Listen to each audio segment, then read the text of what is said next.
sharing of my time. It's the working on common projects, common agendas, and with my immediate family.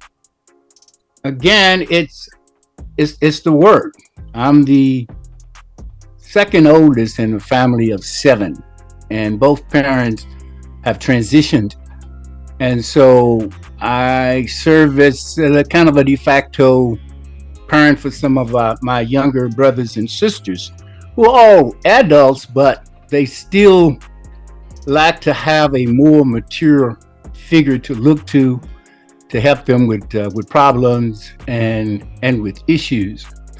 So again, I come back to this notion of reciprocity because you have the overlap in between all three different categories that I outlined: the individual love, the community love, and then there's that tight family love and the love of others within a common body. And it's about, ultimately, it all comes down to the work. You know, you're giving of yourself, you're giving of your time, maybe you're giving of some of your resources, all to accommodate some need that's within one of these categories of love. I think with the category of love, it's great, but I think it can take us down the road of individualism, and so I think we have to be very careful and try to balance that out. When the time and the condition and the circumstances and the environment, it may call for greater communal love. And that's key to what Craig said earlier about love changing over time. You know, and so when you've been around as long as I have, you have the opportunity to see some of those things and to view those things. And so I think that broader love of community is probably primary, at least for me, because it takes it's selfless love and an effort to help and to lift others other than just my own personal satisfaction.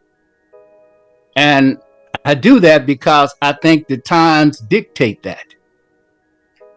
None of us created the conditions that we find ourselves in. We showed up and hey, you know, it is what it is.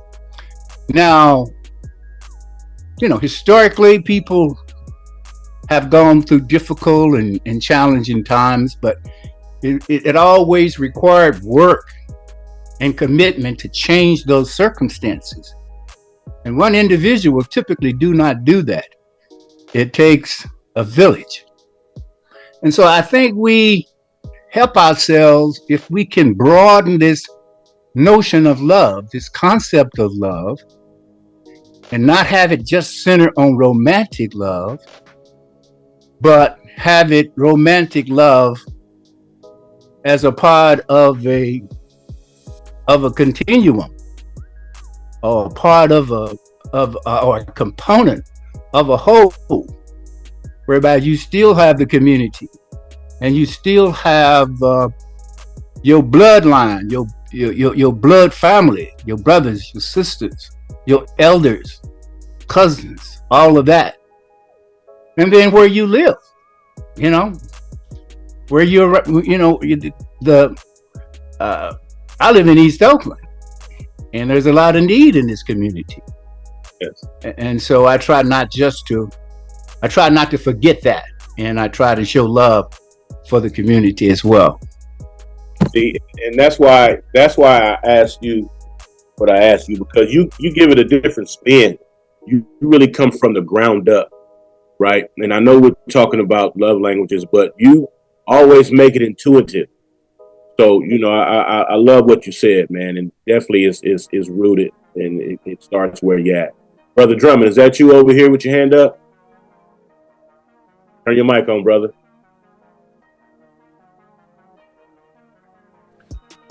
No, I just want to say, hold on, let me move my hand. I just want to say, when y'all was talking about language of love, I think this time around is different because I grew with her. Like, she allowed me to love her how I wanted to love her, and I allowed her to love me like how she wanted to love me. And like, I think like we like each other a lot too, though. Like, we spend time, we touch, we do everything. But I think like the whole thing about it is like, at the end of the day, I could talk to her.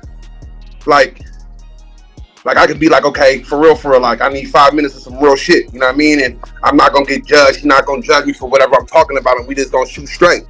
So to me, our love language is touch, talking, and our aura towards each other. Like, I respect her aura, meaning like I just don't respect her as a woman. I also respect her spirit, meaning I'm not gonna go somewhere and damage her spirit, right, or damage her as a woman. So we both put that in it, and that's why I think we work. Like, again, like I always say, I hope y'all understand me, because I see a lot of faces going like, "What the hell?" But that works for me. I understand you. Okay. I understand you. I got you because time. That's the first thing you talked about. I was able to grow and learn what it meant to love on each other. You know what I mean? And maturity is security. So, like you say, you can go somewhere, you don't want to damage her spirit, meaning you don't want to destroy. You love the relationship. Sometimes you have to hold the relationship just as high, or if not higher, as the person you're involved in, because there's going to be peaks and valleys. But you value the relationship because of the time you guys put in, and you guys. And plus, we both know that I'm not big in love, and she's not neither. Hello. And we both respect that. Like, that's the elephant in our room. Love is always going to be the elephant in our room. So ain't nothing bigger than that. So I mean, looking at it just like that, ain't nothing bigger than love. So I don't have a lot of problems. I'm not saying that I don't have problems, but like, it ain't nothing that we can't talk about, because at the end of the day, I could be her friend instead of her lover, or I don't have to be a protector all the time, or love her all the time, or like she's well in tune with herself, like I'm getting to be well in tune with myself. So we ain't got to high five each other every day. I could just look at her and she gonna know, like, oh, he just high fived you. Like, yeah, I just high fived you. I gotta tell you, I could just look at you and you know I high fived you, and it's vice versa. And anybody who's seen me and her together would say the same thing. Like, that's my partner in real life. Like, she my road dog before anything. So I'm not scared to tell her nothing. A truth to us is like talking normal. So, but like I'm saying, I've been messing with her since I was in the 10th grade, though. What equity? And like, you know what I'm saying? And she didn't see me at my lowest, my medium, my highest, and also she seen me grow. And with that being said, anybody who could deal with me, hey, I gotta give you a high five, because she deal with me. That's right. If I was a woman, I don't know. We'll still be together. I'm gonna keep that 100. I'm gonna keep that 100 because I'm a handful, and I know it though. But I don't disrespect it though, even though I know I'm a handful. Everybody is worthy, man. Everybody is worthy. You know, yeah. Sister Ear. Yeah, had your hand up. I love his authenticity. I love his transparency, and I'm grateful for it, because that's really what it is to have a healthy relationship, when you're able to know yourself and know your stuff. I appreciate also Dr. Katabazi, because I was thinking about the book that I'm currently reading called The Spirit of Intimacy by Sobonfu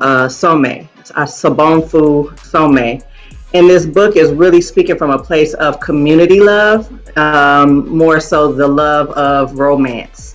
And so as I look at how other cultures even communicate their intimacy or they love, it is a community built thing. So when something goes on, the community holds that said person or each other accountable. And I think that accountability is missing a lot of times for self first, Because yes, things are individualized, but if we're not healthy mentally, emotionally, spiritually, and physically, and we're not communicating that in any of our relationships, whether with a man and another female or whatever that may be, gender is not a thing here. It is the soul aspect of a person.